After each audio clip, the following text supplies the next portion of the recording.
ನೋಡ್ರಿ, ದೀಪಾವಳಿ. ದೀಪ ಅಂದ್ರೆ ಹಚ್ಚಿಟ್ಟಿವಲ್ಲ ಎಲೆ, ಹೌದಲ್ಲ, ಇವ್ ದೀಪ. ಅವಳಿ ಅಂತಂದ್ರ ದೀಪಗಳ ಸಾಲು, ಹೌದಾ? ದೀಪಗಳ ಸಾಲು ಸಾಲನ್ನು ನಾವೇನಂತ ಹೇಳ್ತೀವಿ?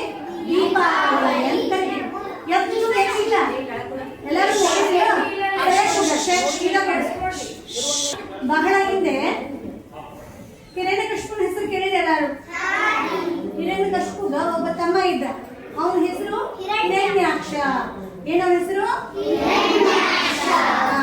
ಈ ಹಿರಣ್ಯಾಕ್ಷ ಏನ್ ಮಾಡಿರ್ತಾನಂದ್ರ, ಈ ನಮ್ಮ ಭೂಮಿ ತಾಯಿಯನ್ನ ಏನ್ ಮಾಡಿರ್ತಾನವ, ಕದ್ಕೊಂಡು ಹೋಗಿ ಸಮುದ್ರದ ಕೆಳಗಡೆ ಭಾಗದೊಳಗ ಆಕಿನ ಅವಸಿಟ್ಕೊಂಡಿರ್ತಾನೆ, ಅಂದ್ರೆ ಭೂಮಿ ತಾಯಿಯನ್ನ.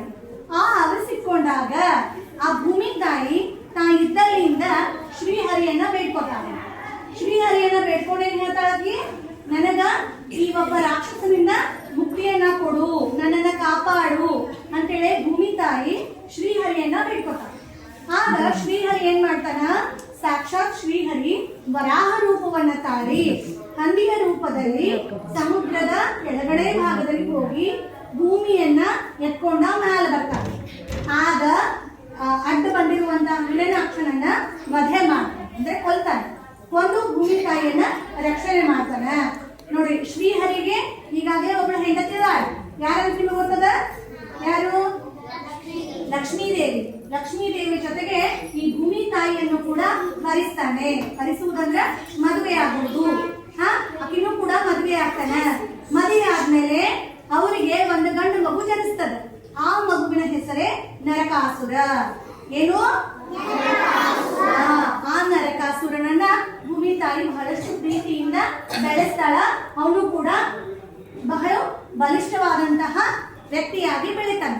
ಅವನು ಏನ್ ಮಾಡ್ತಾನ, ಹೆಚ್ಚಿನ ಶಕ್ತಿಯನ್ನ ನಾನು ಪಡ್ಕೋಬೇಕು ಅಂತ ಬ್ರಹ್ಮದೇವರನ್ನ ಕುರಿತು ತಪಸ್ಸನ್ನ ಮಾಡಿ, ಯಾರಿಂದಲೂ ನನಗೆ ಸಾವು ಬರಬಾರ್ದು, ನನ್ನ ತಾಯಿಯಿಂದ ಸಾವು ಬರಬೇಕು, ಅಥವಾ ನಾನು ಅವರ ವಿನಃ ನಾನು ಸಾಯುವ ಸಾಧ್ಯತೆನೇ ಇರಬಾರದು ಅಂತ ಹೇಳಿ ಬೇಡ್ಕೊತಾನೆ.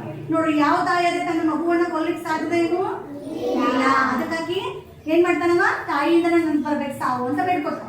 ಸರಿ ಆಯ್ತು ಅಂದ್ರೆ ಬ್ರಹ್ಮದೇವರು ಏನ್ ಮಾಡಿ ಕೊಟ್ಬಿಡ್ತಾನ, ವರ ಕೊಟ್ಬಿಡ್ತಾನೆ. ಆಗ ನೋಡಿ, ಈ ರಾಕ್ಷಸರಿಗೆ ವರ ಸಿಕ್ತಂದ್ರೆ ಅವ್ರು ಏನ್ ಮಾಡ್ತಾರೆ, ಎಲ್ಲಾ ಪ್ರಜೆಗಳ ಮೇಲೆ, ಎಲ್ಲಾ ಜನರ ಮೇಲೆ ದೌರ್ಜನ್ಯವನ್ನೇ ಶುರು ಮಾಡ್ಬಿಡ್ತಾರೆ.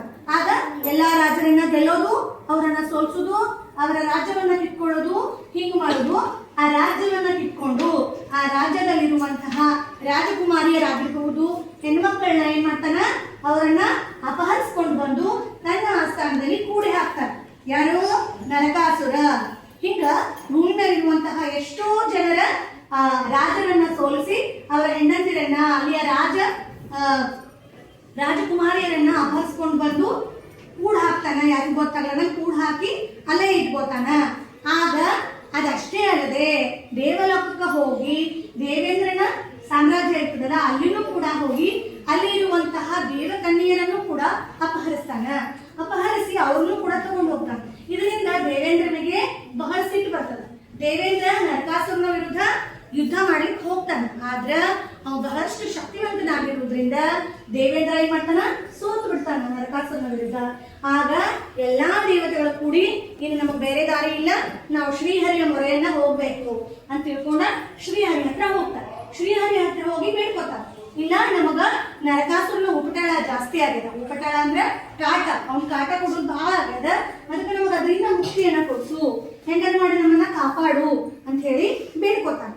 ಬೇಡ್ಕೊಂಡಾಗ ಸರಿ ಆಯ್ತು ಅಂತ ಹೇಳಿ ಶ್ರೀಹರಿಗೆ ನೋಡಿ, ಬಹಳಷ್ಟು ಕೃಷ್ಣನಿಗೆ ಬಹಳಷ್ಟು ಹೆಂಡತಿಯರ, ಅವನು ಬೇರೆ ಬೇರೆ ಅವತಾರದಲ್ಲಿ ಬಹಳಷ್ಟು ಹೆಂಡತಿಯರ ನಮಗೆ ಗೊತ್ತೈತಿ.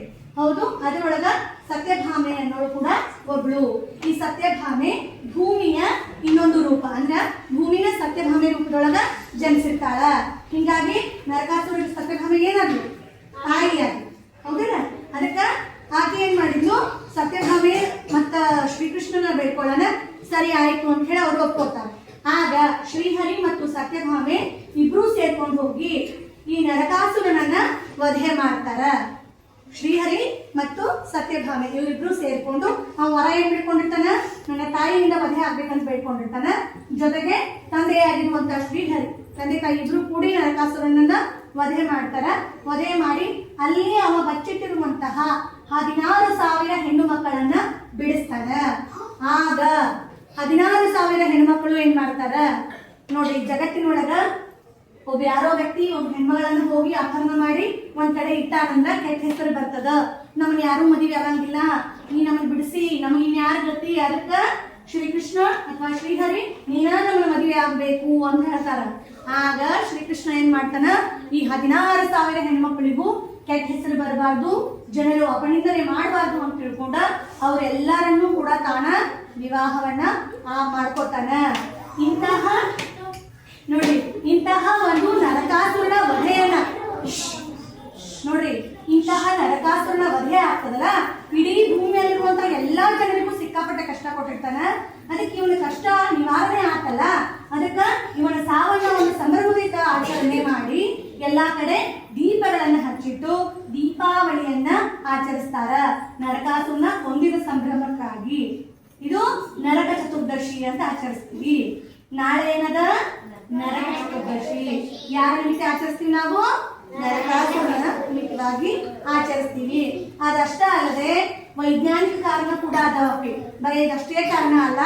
ಈಗ ನಾಳೆ ನಾವು ಎಲ್ಲರೂ ಏನ್ ಮಾಡ್ತೀವಿ, ಬೆಳಗ್ಗೆ ಎದ್ದ ತಕ್ಷಣ ಅಮ್ಮಂದ್ರ ನಿಮಗ ಎಣ್ಣೆ ಹಚ್ಚಿ ತಲೆ ಸ್ನಾನ ಮಾಡಿ ಅಭ್ಯಂಜನ ಸ್ನಾನ ಮಾಡಿ. ಆಕ್ಚುಲಿ ಇವತ್ತಿಂದನ ಹಬ್ಬ ಶುರು, ಇವತ್ತ ನೀರು ತುಂಬು ಹಬ್ಬ ಅಂತ ಎಲ್ಲರೂ ಹಿಂದಿನ ಕಾಲದೊಳಗೆ ಮಾಡ್ತಿದ್ರು. ಮನೆಯಲ್ಲಿರುವಂತಹ ತಾಮ್ರದ ಬಿಂದಿಗೆ, ಕೊಡ ಇವನ್ನೆಲ್ಲ ಏನ್ ಮಾಡ್ತಿದ್ರು, ತಿಕ್ಕಿ ಅದ್ರೊಳಗ ನೀರನ್ನ ತುಂಬಿಡ್ತಿದ್ರು. ತುಂಬಿಟ್ಟ ಅದ ನೀರನ್ನ ಬಳಸಿ ನಾಳೆ ಅಂದ್ರೆ ನರಕ ಚತುರ್ದಶಿ ದಿವಸ ಸ್ನಾನ ಮಾಡ್ತಿದ್ರು.